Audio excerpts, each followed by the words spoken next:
नमस्कार दोस्तों, आजकल वक्फ बोर्ड बिल काफ़ी चर्चा में है और इसके बारे में जानना काफ़ी ज़रूरी है आप लोगों के लिए, उनके लिए जो इसके बारे में नहीं जानते, उनके लिए जो सिर्फ दूसरों के कहने पे आ जाते हैं कि हाँ आपकी संपत्ति को रिलेटेड या किसी चीज़ को लेके भ्रम फैलाई जा रही है, उनके लिए भी जो जानने का तो दावा करते हैं कि मैं बहुत कुछ जानता हूँ, बट वो जानते कुछ भी नहीं। उन सब के लिए वक्फ बोर्ड बिल क्या है और उसमें क्या इंपॉर्टेंस चेंजेस आए हैं, क्या चीज इसमें मुसलमानों के पक्ष में है, सब कुछ इस डिटेल में इस वीडियो में बताऊं। वक्फ बोर्ड बिल बनाया गया था ताकि लोग उसमें अपनी संपत्ति दान दे, ताकि मुसलमान, गरीब तक के इस्लामिक लोगों के लिए भलाई हो सके। बट होता क्या है आजकल, प्रॉपर्टी वक्फ बोर्ड के पास काफी ज्यादा प्रॉपर्टी है। जमीन की बात करें तो आर्मी, रेलवे के बाद तीसरे नंबर पे है वक्फ बोर्ड, जिनके पास इतनी ज्यादा जमीनें और संपत्तियां हैं। बट उससे बेनिफिट किसको मिल रहा है?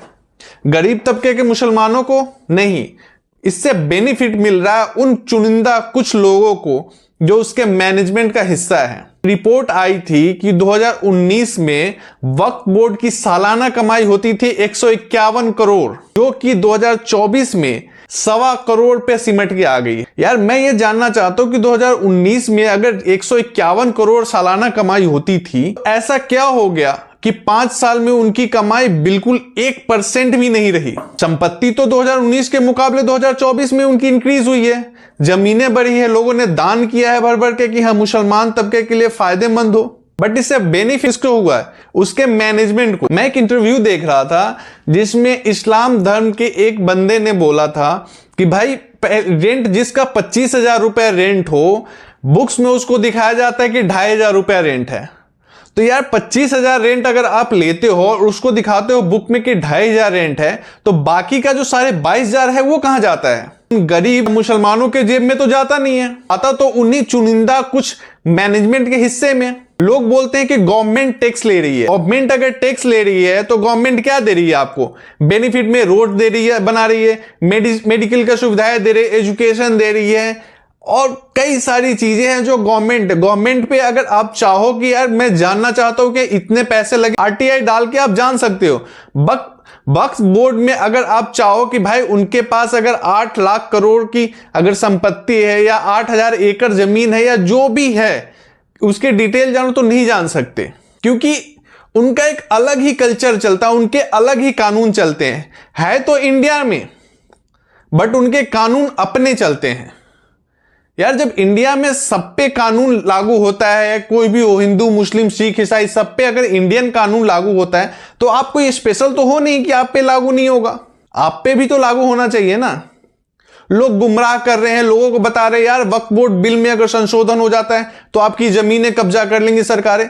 भाई नॉर्मल इंसान की जमीनें कोई कब्जा नहीं कर रहा है। अगर किसी मुसलमान के नाम पे जमीनें हैं, उसको सरकार नहीं छीनने जा रही है, वो जमीन आपके नाम पे आप ही की है। वक्फ बोर्ड के नाम पे जो जमीनें हैं जिस पे लोग कुछ परसेंटेज अमीर तबके के मुसलमानों ने कब्जा कर रखा है, उनको दिक्कत है इससे। क्योंकि अगर इसमें संशोधन होता है तो पूरी चीजें, उनके पास कितनी जमीनें हैं, कितना पैसा है, सब कुछ एक डिजिटल रूप में सबके सामने आएगा।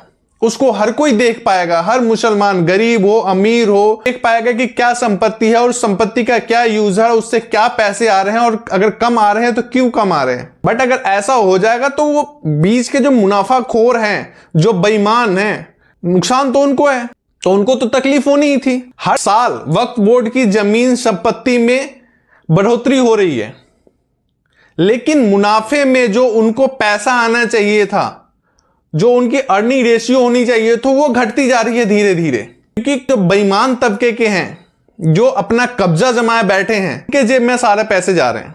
मैं जानना चाहता हूं आप लोग ब्लैक पट्टी बांध के फ्राइडे को विरोध में शांति प्रदर्शन करेंगे? से मैं गारंटी देता हूं 99% लोगों को पता ही नहीं है कि वो विरोध क्यों कर रहे हैं। उनको बोला गया भाई आप विरोध नहीं करोगे तो अगर ये बिल में संशोधन होता है तो आपकी सारी जमीनें ले ली जाएंगी, आपके पास कुछ नहीं बचेगा। मैं उन सबको बोलना चाहता हूं 99% लोग जो ब्लैक पट्टी बांध के आए हैं, भाई आपकी कोई जमीनें नहीं ली जा रही है, ये सिर्फ आपको भरमाया जा रहा है ताकि इसमें कोई संशोधन ना हो।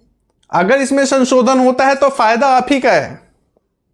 आपको भी पता होना चाहिए कि अगर आपकी वक्फ बोर्ड एक तरह से आपका मैनेजमेंट है, उसके पास क्या है, उससे क्या बेनिफिट आपको होनी चाहिए और क्या बेनिफिट नहीं हो रही है। वक्फ बोर्ड तो उठ के मुंह उठा के बोल देती कि ये जमीनें मेरी है। उनकी जमीनें हो ना हो, वो दावा सब पे कर देते हैं। वो दावा अगर उनका बस चले तो इंडियन सुप्रीम कोर्ट तक को ना छोड़े, उन पे भी दावा कर दे कि ये जमीनें उनकी हैं। उनके पास कोई पेपर नहीं होते, फिर भी वो दावा करते हैं कि ये जमीनें मेरी है, क्योंकि उस पे इंडियन कानून लागू नहीं होता। तो आप उस दावे को प्रूव भी करने के लिए उन्हीं के कोर्ट में जाना पड़ेगा, उन्हीं के कानून के हिसाब से लड़ना पड़ेगा। बिल्कुल धांधली सी है वक्फ बोर्ड में, कोई प्रॉपर तथ्य नहीं कि हाँ यार क्या है क्या नहीं है, किस हिसाब से काम हो रहा है, किस हिसाब से काम नहीं हो रहा है, कितनी संपत्ति है। अगर कोई दान दे रहा है, दान इसलिए दे रहा है कि इस्लाम तब के मुसलमानों के लिए फायदेमंद हो, वो जमीन वो पैसा उनके काम के है। बट कुछ परसेंटेज मुसलमान जो उस मैनेजमेंट के चेयर पे बैठे हैं, उनके जेब में अगर ये बिल संशोधन होता है तो उनके जेब पे ज्यादा असर पड़ेगा। वो जो मलाई खाते जा रहे हैं, जमीनें जो करोड़ों की जमीनें हैं उसको लाखों में बेच के वो पैसे जेब में डाल लेते हैं। और ये भी नहीं कि हो सकता है वो लाखों में ना बेचते हो, बेचते करोड़ों में हो, पेपर में दिखाते हैं कि लाखों में बिके हैं। तो बीच का जो मलाई खा गए वो तो खाएंगे ना।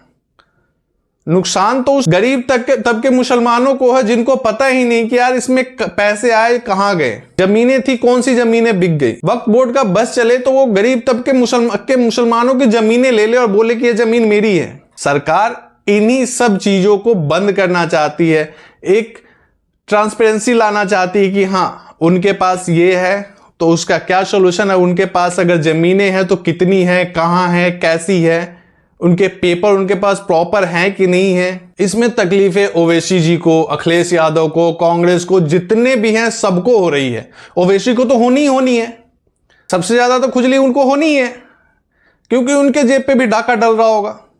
आ जाते हैं कि मुसलमानों के विरोध में है, मुसलमान, आप तो कुछ मुसलमानों के पक्ष में कर ही नहीं पा रहे हो।